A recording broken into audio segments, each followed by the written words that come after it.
ధర్మ సందేహాలు కార్యక్రమానికి సాదర స్వాగతం. ధర్మో రక్షతి రక్షితః. ధర్మాన్ని రక్షిస్తే ఆ ధర్మం మనల్ని రక్షిస్తుంది. మన భారతీయ సంస్కృతి సంప్రదాయాలు ఆచార వ్యవహారాలకి అనుగుణంగా ప్రతినిత్యం ఎన్నో రకాల ధర్మాలని ఆచరిస్తూ ఉంటాం. చాలా సందర్భాల్లో చాలా రకాల సందేహాలు కలుగుతూ ఉంటాయి, సహజమే. ప్రేక్షకులు కలిగిన సందేహ నివృత్తికై ఎంతో శ్రద్ధగా మన ఈ కార్యక్రమానికి ఉత్తరాల ద్వారా ఈమెయిల్స్ రాసి పంపిస్తున్నారు. వాటన్నిటికీ శాస్త్రీయ సమాధానాలు అందించడానికి మన ముందున్నారు తెలుగు, సంస్కృతం, ఆంగ్ల భాష అనువాదకులు, రామాయణ ప్రవచనానికి పర్యాయపదంగా నిలిచిన వారు, లలిత సహస్రనామ ప్రవచనకర్త, ఆధ్యాత్మికవేత్త, రచయిత, గ్రంథకర్త, మీ అందరికీ సుపరిచితులైన డాక్టర్ మైలవరపు శ్రీనివాసరావు గారు. వారితో మాట్లాడి మరిన్ని విషయాలు వారి మాటలో తెలుసుకుందాం. ఈనాటి కార్యక్రమాన్ని ప్రారంభిద్దాం. నమస్కారం అండి. నమస్కారం.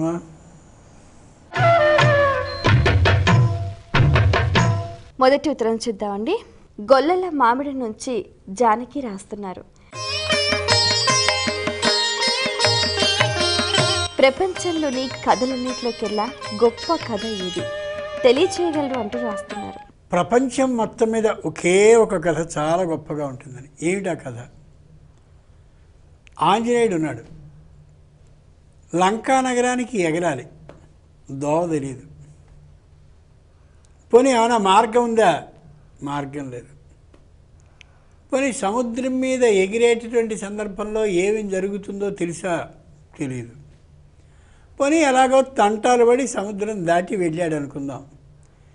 ఎవరిని వెతకాలో ఆవిడ చూడలే. పోనీ ఈయన్ని ఆవిడ అంటే సీతమ్మ ఎప్పుడైనా చూసి గుర్తుపట్టగలదా? చూసిందా అంటే చూడలేదు.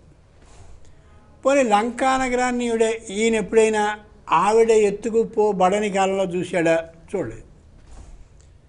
తెలియని చోటుకి గుర్తుపట్టలేని మనిషి, గుర్తు పట్టించుకోలేని మనిషి, మనిషి కాని వానరం, పైగా క్షణంలో బుద్ధి చంచలంగా ఉండేటటువంటి లక్షణం కలిగిన ఒక వానరం మార్గం ఏమాత్రమూ లేనిటువంటి ప్రదేశానికి ఒంటరిగా ఎవరి సలహా సూచన లేకుండా అక్కడికి వెళ్ళి, పోనీ అక్కడికి వెళ్ళిన తర్వాత ఇట్లా ఉంది పరిస్థితి, ఏదైనా నువ్వేం చేస్తావు? నువ్వు ఏదైనా సూచన ఇస్తావా? సలహా వేస్తావా? మార్గదర్శకుడిగా ఉంటావా? ఏమీ లేదు. అక్కడికి వెళ్ళి కొన్ని కోట్ల మంది వానరాలని, రాక్షసుల్ని చంపి ఒంటిగా వానరుడు తిరిగి రావడమే కాకుండా లంకా నగర అధినేత అయినటువంటి రావణాసురునితో ఇలా చెయ్యి అని రాముడు ఏం చెప్పకపోతే తనకి తానే చెప్పి కార్యాన్ని విజయం చేసుకుని తిరిగి వచ్చాడే. ఆ సుందరకాండ కథ అంత గొప్ప కథ ఏముంది ప్రపంచంలో అన్నారు. కొన్ని లక్షల మంది కొన్ని లక్షల భాషల్లో రాస్తున్నారు నవలల్ని. ఇంతటి గొప్ప నవల ఎక్కడైనా ఉందా? ఇలాంటి కథ నేను రాయబోతున్నానంటే ఏమంటారు అందరూ? అదేంటరా, గుర్తుపట్టలేని వాడిని, గుర్తు పట్టించుకోలేనివాడు, పైగా కోతి కనుక్కోవడం అమేం చదవం అంటారు. కానీ శ్రీమద్ రామాయణ కథ ఎంత కాలంగా చదువుతున్నారు, ఎంతకాలంగా చదవబోతారు, ఎంతకాలం అలా ఉంటుంది. యావత్ స్థాస్యంతి గిరయః సరితశ్చ మహీతలే తావద్ రామాయణీ కథా లోకేషు ప్రచరిష్యతి. పర్వతాలు నిలిచినంతకాలం, సముద్రాలు అలా ఉన్నంతకాలం ఈ కథ ఉండి తీరుతుందన్నారు. అలా జరుగుతుంది. అంచేత అంత గొప్ప కథ సుందరకాండ కథ. ఇంతకు మించినటువంటి నవల కానీ, రచన కానీ, ఇతివృత్తం కానీ, కథ కానీ, రచయిత కానీ లేడంతే. గట్టి మాట అది. మరి ఉత్తరం చూద్దామండి. రామారావు హైదరాబాద్ నుంచి రాస్తున్నారు. మనకు ఎన్నో వ్రతాలు ఉండగా శుభకార్యాలన్నింటిలో సత్యనారాయణ వ్రతాన్నే ఎందుకు ఆచరిస్తారు? భూలోక, భువర్లోక, సువర్లోక, మహోలోక, జనోలోక, తపోలోక, సత్యలోకాలు ఉన్నాయి. 7 లోకాలు. ఇక్కడి నుంచి పైన క్రింద ఉన్నవి మరో 7 లోకాలు. అన్ని లోకాలకి పైనుండేటటువంటి లోకం సత్యలోకం. ప్రతి లోకానికి ఒక్కొక్క నారాయణుడు ఉంటే సత్యలోకానికి అధిపతి అయినటువంటి నారాయణుడు సత్యనారాయణుడు. ఆ సత్యనారాయణుడిని మనం ఇక్కడ పిలుస్తాం. ప్రతి శుభకార్యం అయిపోయిన తరువాత ఆయన వస్తున్నాడని తెలిసి అష్టదిక్పాలకులు వస్తారు. తూర్పుని పరిపాలించే ఇంద్రుడు, ఆగ్నేయానికి అధిపతి అయిన అగ్ని, దక్షిణానికి అధిపతి అయిన యముడు, దక్షిణ పశ్చిమాలకి నడుముండే నైరుతి దిక్కుకి అధిపతి అయిన నిరుతి, పశ్చిమ ఉత్తరాలకి నడుముండే వాయవ్య దిక్కుకి అధిపతి అయిన వాయుదేవుడు, ఉత్తర దిక్కుకి అధిపతి అయిన కుబేరుడు, ఉత్తరానికి తూర్పుకి నడుముండే ఈశాన్య దిక్కుకి అధిపతి అయిన ఈశానుడు. ఇంతమంది భార్యలతో వస్తారు.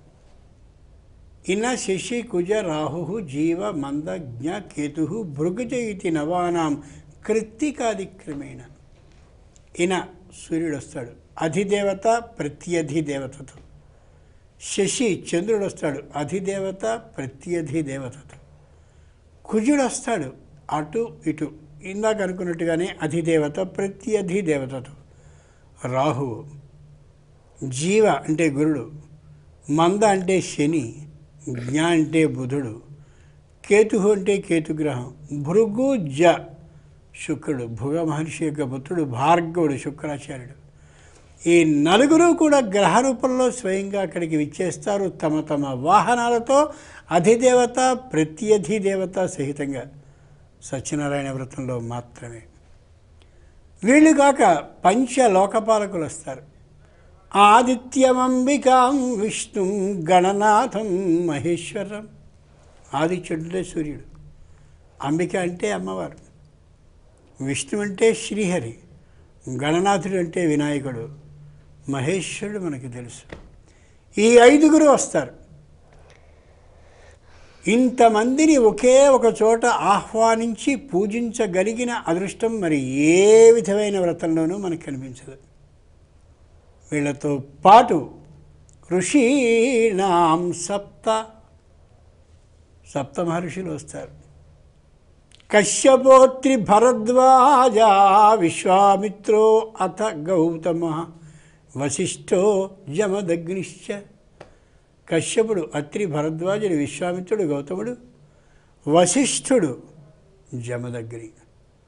వీళ్ళందరితో పాటు అగస్త్యశ్చాష్టమో అభవత్. అగస్త్యుడు కూడా వస్తాడు, యనమండుగురు. చిత్రం ఏంటంటే మనం ఇప్పుడు సత్యనారాయణ వ్రతాన్ని 5 కథలే చదువుకుంటున్నాం. అసలుది 9 అధ్యాయాల కథ. 9 అధ్యాయాల కథ. ఆ 9 అధ్యాయాలు ఈ 5 తర్వాత 6, 7, 8, 9 కానీ చదివితే ఇదిగో ఈ సప్తమహర్షులు కూడా అందులో కనిపిస్తారు. ఇంతటి గొప్ప కథ.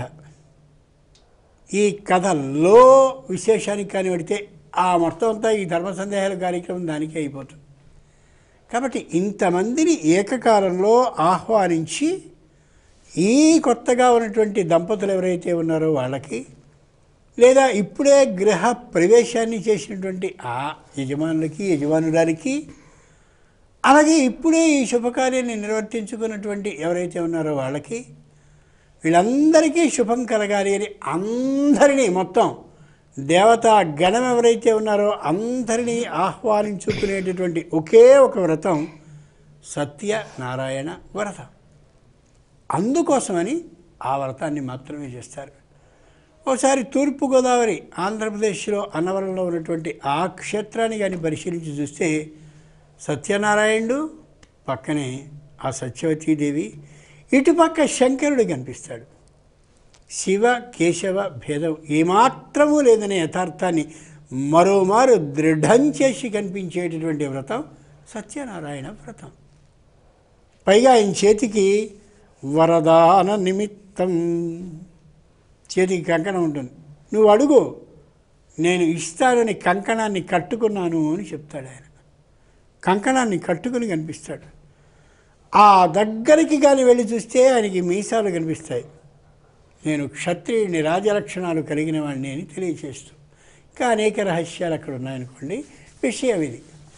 కాబట్టి అంతటి శక్తివంతుడైన సత్యనారాయణ యొక్క వ్రతాన్ని మనం ఇక్కడ చేస్తున్నాం. మొత్తం దేవతలు అందరూ దిగొస్తారు. కాబట్టి మనం మనకున్నటువంటి వాంఛితం కోరికని చెప్తే ఆ శాఖకి అధిపతి అయినటువంటి వాడు అక్కడే ఉంటాడు. కాబట్టి ఇదేదో అడుగుతుంది చూడు, నువ్వు చూడు అంటాడు ఆయన. వాడు ఏదో బాధపడుతున్నాడు చూడు అని ఆ శాఖకి సంబంధించిన దైవాన్ని చెప్తాడు. ఏ దైవం, ఏ ఋషి, ఏ లోకపాలకుడు, ఏ గ్రహం అక్కడ మన ఇబ్బంది పెడుతుందో అందరూ అక్కడే ఉంటారు కాబట్టి అందరికీ అధినేత అయిన సత్యనారాయణ అక్కడ ఉన్నాడు కాబట్టి మంచి సరి అయినటువంటి కోరుకోగలిగిన సమయం, కోరుకోవలసినటువంటి సందర్భం అదే. అందుకని సత్యనారాయణ వ్రతాన్ని ఆచరించారు. మరి ఉత్తరం చూద్దామండి. కోమలి ఈమెయిల్ ద్వారా రాస్తున్నారు. 1,00,000 పసుపు కొమ్ముల నోమును ఎలా చేసుకోవాలి తెలియచేయగలరు అంటూ రాస్తున్నారు. ఏ నోముని మనం చెప్పినా అంటే ప్రాచీనులు వివరించిన దాంట్లో ఆధ్యాత్మిక విశేషంతో పాటు ఆరోగ్య రహస్యం కూడా ఉంటుంది. 1,00,000 పసుపు కొమ్ములు అంటే ఏమాత్రం నడుము విరగనటువంటి 1,00,000 పసుపు కొమ్ముల్ని తెస్తారు. చిత్రం ఏంటంటే ఆ 1,00,000లో ఏవో 10,000 8,000 పోతాయనే అభిప్రాయంతో, నడుము విరిగిపోతాయనే అభిప్రాయంతో మరో 10,000 అదనంగా తెస్తారు. తెచ్చినటువంటి 1,00,000 పసుపు కొమ్ముల్ని విష్ణు సహస్రనామమో లలితా సహస్రనామమో చదువుతూ ఓ 40-50 మంది గృహిణులు అలా అలా అలా అలా తీస్తూ మొత్తం 1,00,000 పసుపు కొమ్ముల్ని స్వచ్ఛమైనటువంటి తెల్లనైన వస్త్రం మీద ఓ రాశిగా పోస్తారు. ఎంత ముచ్చటగా ఉంటుందో చూడడానికి. ఆ పసుపు కొమ్ముల చుట్టూరా వెండి తీగని, సన్ననైన తీగని 3 చుట్లతో అలా చుట్టి పెడతారు. దానికి బంగారపు కాడని అలా ఏర్పాటు చేస్తారు. ఆ రాశి మీద చక్కనైనటువంటి కలశాన్ని పెట్టి ఆ కలశం మీద స్వచ్ఛమైన వస్త్రాన్ని ఏర్పాటు చేసి త్రికోణాంతర దీపిక, అమ్మవారు త్రికోణం మధ్యలో అలా వెలుగుతూ ఉంటుంది కాబట్టి ఆ వస్త్రం మీద త్రికోణాన్ని వేసి ఆ మధ్యలో బొట్టు పెడతారు. ఈ 1,00,000 పసుపు కొమ్ముల మీద ఉండేటటువంటి కలశం నుంచి అలా ఒకసారి చూస్తే దీనికంటే కొద్ది ఎత్తులో అమ్మవారు లలితా పరమేశ్వరి శ్రీమత్సింహాసనేశ్వరి అని కనిపిస్తూ ఉంటుంది. ఆవిడికి అమోఘమైనటువంటి అలంకారాలు ఇష్టం కాబట్టి చక్కనైనటువంటి పుష్పాలతో మంచి అలంకారాన్ని చేస్తారు. ఈ కలశం ఏదైతే ఉందో ఆ కలశానికి ఉమామహేశ్వర పూజని చేస్తారు.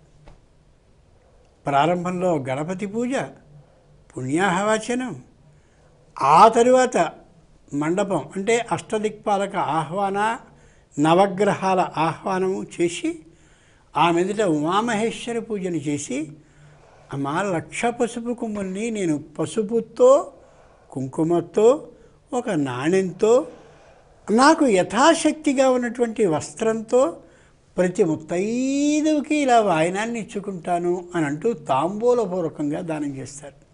1,00,000 పసుపు కొమ్ముల్ని ఇలా వాయనంగా తీసుకునేవాళ్ళు ఎందుకు తీసుకోవాలి? స్త్రీలకి ముఖం నిండుగా కొంతమందికి రోమాలు వస్తూ ఉంటాయి. ఆ రోమాలు రాకుండా ఉండాలి అంటే వీధుల్లో, అంగడుల్లో దొరికేటటువంటి కుంకుమ, పసుపు సరైనవి కావు, అనుమానం ఏమాత్రం లేదు. అది నిలబడడం కోసం అంటే పొట్లిపోకుండా ఉండడం కోసం రసాయన ద్రవ్యాన్ని కలుపుతారు దాంట్లో. పసుపు కొమ్ముల్ని కానీ స్త్రీ మర ఆడించుకుని పెట్టుకున్నట్టయితే వంటలో వేసుకోవచ్చు కడుపులో ఉండే దోషాలు పోగొట్టడానికి. దాన్ని తడిపి దూదుగ్గా ముఖానికి రాసుకుంటే ముఖం మీద వెంట్రుకలు, మీసాలు, గడ్డాలు ఇట్లాంటివి ఇవి వచ్చే అవకాశం ఉండదు. పాదాలకు కానీ స్వచ్ఛంగా అలా పసుపుని రాసుకున్నట్టయితే మృత కణాలు ఏవైతే ఉన్నాయో అవి రావు, కాళ్ళ పగుళ్ళు అస్సలు రావు. అవేవో ఇవేవో రాసుకుంటారే అవి అవసరం ఉండదు. ఈ పసుపుని శరీరానికి కానీ స్నానానికి ముందు కొద్దిగా రాసుకుని ఒక 5 నిమిషాలు కానీ ఉండగలిగితే శరీరం మీద ఉండేటటువంటి చర్మ వ్యాధికి సంబంధించిన ఆ బాధలు రావు. పసుపు అనేది అంత గొప్పదని తెలియచేస్తూ మన వాళ్ళు హరిద్రాన్నైకరసిక, పసుపుతో కూడినటువంటి పులిహార చాలా గొప్పది అని తెలియజేస్తుంది. లలితా సహస్రనామాల్లో మనకు నామం.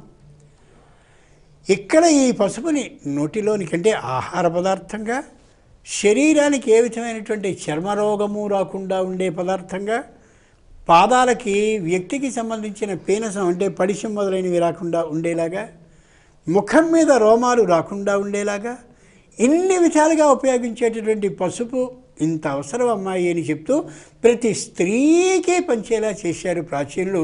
పసుపు కొమ్ముల్ని 1,00,000 పసుపు కొమ్ముల వ్రతంగా ఏర్పాటు చేసి పసుపు కొమ్ము ఒక్కొక్క దాంట్లో లక్ష్మీ నారాయణులు ఉంటారని మనకి శాస్త్రం తెలియచేసేమాట. అమ్మవారు అలా కనిపిస్తుంటే సుమేరు శృంగ మధ్యస్థ పెద్దగా వేసిన పసుపు కొమ్మ ఒక్కసారి అలా ఆ 1,00,000 పసుపు కొమ్ముల రాశిని ఒక్కసారి ఆలోచించుకుని చుట్టూరా 3 అలా చుట్లు తిప్పినటువంటి వెండి తీగిని దానికి చుట్టిన బంగారపు తీగిని ఆలోచించండి. ఆ పైన కలశం పెడితే సుమేరు పర్వతం ఇదిలాగా పైన కొమ్ములాగా అక్కడ ఆ మధ్యలో అమ్మవారు ఉన్నట్టుగా కనిపిస్తూ ఉంటే ఎంత అందంగా ఉంటుంది. అందుకని గమనించుకోగలరే ఆ వ్రతం ఇటు ఆధ్యాత్మిక పరంగా ఇటు ఆరోగ్యపరంగా ఈ వంకన ఓ 500-600 మంది ముత్తైదువులు కలిసి మంచి చెడు అనుకునేందుకు వీలుగా ఇలా చేసుకోవాలనే అభిప్రాయానికి స్ఫోరకంగా పనిచేస్తుంది. అంత గొప్ప వ్రతం 1,00,000 పసుపు కొమ్ముల వ్రతం. మరి ఉత్తరం చూద్దామండి. కాకినాడ నుంచి సంతోష్ రాస్తున్నారు. ప్రతి నోము వ్రతంలో దుఃఖిస్తున్న స్త్రీని పార్వతీ పరమేశ్వర్లే ఓదారుస్తున్నట్టు కనిపిస్తారు, ఎందుకు? ఏ వ్రత కథ చదువుతున్నా సరే ఒక ఆమె దుఃఖిస్తూ చింపిరి జుట్టుతో విలపిస్తూ అయ్యో అని ఏడుస్తూ ఉంది. పార్వతీ పరమేశ్వరులు అలా నందివాహనం మీద ఫేరిస్తూ అమ్మాయి ఎందుకు ఏడుస్తున్నామని. ఇక పార్వతీ పరమేశ్వరులకి పనేం లేదా, వీళ్ళిద్దరు అలా తిరుగుతూ ఉండడమేనా, ఏడుస్తూ ఉన్న వాళ్ళందరినీ పలకరించడమేనా అని వేళాకోళం ఆడతారు మామూలుగా సరదాకి. చిత్రం ఏంటంటే ఎవరైనా దుఃఖిస్తూ ఉంటే ఆ దుఃఖించేటప్పుడు ఎక్కువ దుఃఖించేది ఎవరంటే తల్లి తండ్రి మాత్రమే. జగత పితరౌ వందే పార్వతీ పరమేశ్వరౌ. పార్వతీ పరమేశ్వరులే దుఃఖిస్తారు. అంటే తల్లిదండ్రులు, ప్రపంచానికి తల్లిదండ్రులు వాడు జగత పితరవు. అందుకని ఏ స్త్రీ దుఃఖిస్తుంది, దుఃఖించడానికి కారణం ఏమై ఉంటుంది, ఆ దుఃఖించేటటువంటి దాంట్లో న్యాయం ఎంత ఉంది అన్యాయం ఎంత ఉందని ఆలోచిస్తారు వాళ్ళు. చాలామంది ఏడిచేవాళ్ళు మనకు కనిపిస్తారు. ఆ ఏడిచేటటువంటి తనంలో న్యాయం ఉండాలి కదా. మా అత్తగారికి ఆరోగ్యం సరిలేదు సుఖంగా అని అనుకుంటే అది న్యాయమైనటువంటి కోరిక కాదు, న్యాయమైన ఏడుపు కాదు అది. ఆమె ఆరోగ్యం బాగుపడాలి అని కానీ కోడలు దుఃఖిస్తూ ఉంటే అది నిజం. కానీ ఈ దెబ్బతో ఇక మళ్ళీ ఆవిడ కనిపించకుండా ఉంటే బాగుండు అనుకునేటటువంటి ఆ దుఃఖం సరికాదు కదా. చేత దుఃఖంలో దుఃఖ విధానం ఏ స్థాయిలో ఉందని పరమేశ్వరుడు పార్వతి ఆలోచిస్తూ ఉంటారు. అందుకనే వాళ్ళు ఎక్కడ ఎవరో దుఃఖిస్తూ ఉన్నా వెళుతూ ఉంటారు. ఇది ఒక అర్థం. 2, దుఃఖిస్తున్న స్త్రీ ఏం చెయ్యాలి? పార్వతీ పరమేశ్వరుని ఆరాధించాలి. నమ్మితి నా మనమున సనాతనులైన ఉమామహేశులన్. రుక్మిణీదేవి తీవ్రమైనటువంటి దుఃఖాన్ని అనుభవించింది. కారణం శిశుపాలుడు అనేటటువంటి వాడిని ఎక్కడ తీసుకొచ్చి ఆ రుక్మిణి వాడు కట్టేస్తాడో, తనకి కృష్ణుడితో ఉండే ఆ వివాహ విధానం ఎక్కడ చెడిపోతుందో అని భయపడిపోతూ ఆ ఏడ్చే సందర్భంలో నమ్మితి నా మనమున సనాతనులైన ఉమామహేశులన్. నిన్నే నమ్మానమ్మా, నిన్నమ్మిన వారికెన్నడును నాశము లేదు కదమ్మ ఈశ్వరి. ఈశ్వరి అంటే ఈశ్వర అంటే సమర్థుడు అని అర్థం. ఈశ్వరి అంటే సమర్థురాలు అని అర్థం. ఈశ్వరి అంటే సమర్థత కోసం ఈవిడ ఈశ్వరుని ఆరాధించి ఆవిడేదో దుఃఖిస్తోంది నువ్వు చూడు అని ఆయన్ని సిఫార్సు చేయవలసిందిగా చెప్పాల్సిన అవసరం లేదు. ఈవిడ శ్రీమత్ సింహాసనేశ్వరి, తనకి తాను ఆ సమస్యని పరిష్కరించగలిగిన సమర్థత ఉన్నది తప్ప తన భర్తతో చెప్పి ఆ భర్త ద్వారా ఈ సమస్యని పరిష్కరించేటటువంటి విధానం కలిగింది మాత్రం కాదు. అంచేత ఈశ్వరి నువ్వు సమర్థురాలు, చెయ్యి నాకు ఈ కష్టం తొలగించేలా అని ప్రార్థించింది. కాబట్టి నిజమైన కష్టం స్త్రీకి వస్తే ప్రార్థించవలసింది పార్వతీ పరమేశ్వరుని మాత్రమే. అందుకే కష్టం వచ్చినప్పుడు వాళ్ళు ప్రార్థించడానికి కంటే ఎవరికి కష్టం వచ్చిందో అని వాళ్ళు వెతుకుతూ ఉంటారంటే భగవంతుడు గొప్పవాడా భక్తురాలు గొప్పదా అని ఆలోచిస్తే భక్తురాలకి మించి భగవంతుడు గొప్పవాడు. అందుకే అన్ని చోట్ల వాళ్ళు తిరుగుతూ ఏమిటమ్మాయి నీకు ఏం కష్టం కలిగింది అని అడుగుతారు. అందుకోసం వ్రతాలని నోములని కానీ చేసుకుంటూ ఉంటే సహజ కాతరాహి స్త్రీ మానసికమైనటువంటి భయం ఎక్కువగా ఉండేటటువంటి స్త్రీ జాతికి నాకు పార్వతీ పరమేశ్వరులు ఉన్నారనేటటువంటి ధైర్యం ఉందనే ఆ గట్టితనం వాళ్ళలో వస్తుంది. ఇంకో ముఖ్యమైన విషయం కూడా ఉంది. అందుకనే ఇంటి నుంచి వధువు మొట్టమొదటిసారిగా పెళ్లి చేసుకున్నటువంటి పెళ్లి కూతురుందే ఆ అమ్మాయి వస్తూ ఇంట్లో నుంచి అమ్మ దగ్గర నుంచి గౌరీ బొమ్మని ప్రత్యేకంగా ఒకటి తెచ్చుకుంటుంది. అమ్మాయి, నేను ఇదిగో ఈ రాత్రిలో ఉన్నట్టుగా గుర్తుంచుకో, ఇది గౌరీ, నీకు నేను అందిస్తున్నాను. నీకేదైనా కష్టం వస్తే ఇక్కడ చెప్పావా అంటే ఇది నేరుగా అక్కడికి వినిపించి ఆవిడ చెవిలోకి వినిపిస్తుంది. నీకు ఆ కష్టం తీర్చడానికి ప్రయత్నం వస్తుంది. నువ్వు నిత్యం కానీ గౌరీ పూజనే చేస్తూ ఉంటే అసలు నీకే కష్టం రాకుండా ఆవిడ ముందే జాగ్రత్త చేస్తూ ఉంటుంది అని తల్లి చెప్పి ఓ కన్నీరు కార్చి అది పిల్లకిస్తే పిల్లకు చిన్న కన్నీటిని దానికి జత చేసి స్వయంగా అత్తింటికి తెచ్చుకొని నిరంతరం పూజ చేస్తూ ఉంటుంది. ఎంత గొప్పది ఆ సంప్రదాయం గమనించి చూడండి. మనకేదైనా కష్టం వస్తే పక్కింటి ఆవిడికి, వెనకింటి ఆవిడికి, ఎదురింటి ఆవిడికి, ఇంకెవరికో చెప్తే వాళ్ళ సొంత పైత్యం కొంత దానికి జోడించి ఊరంతా భజన చేసి అందరికీ చెప్పడమే తప్ప చేయగలిగిందంటూ ఉండదు. చెప్పుకోవలసింది నేరుగా హృదయం ద్వారా పార్వతికి పరమేశ్వరుడికి మాత్రమే. కారణం జగత పితరౌ వందే, నిజమైన తల్లిదండ్రులు వాళ్ళు కాబట్టి అందుకు ఆ విధానాన్ని ఏర్పాటు చేశారు. చాలా సంతోషం అండి. మీ అమూల్యమైన సమయాన్ని కేటాయించి మా ప్రేక్షకుల ధర్మ సందేహాలకు శాస్త్రీయ సమాధానాలు అందించినందుకు ధన్యవాదాలు. చర్చించారు కదండి, ఇది ఇవాల్టి మన ధర్మ సందేహాలు కార్యక్రమం. మీకు కూడా ఏమైనా ఆధ్యాత్మిక ధర్మ సందేహాలు కలిగితే మా ఈ కార్యక్రమానికి మీ సందేహాల్ని క్లుప్తంగా, సూటిగా, స్పష్టంగా పోస్ట్ కార్డ్పై లేదా ఈమెయిల్స్ ద్వారా రాసి పంపించండి. మా చిరునామా ధర్మ సందేహాలు, కేర్ ఆఫ్ భక్తి TV, road number 92, Jubilee hills, Hyderabad 5,96,000. మా ఈమెయిల్ ఐడి bhaktihyd@gmail.com. మరో కార్యక్రమంలో మళ్ళీ కలుసుకుందాం. అంతవరకు సెలవు.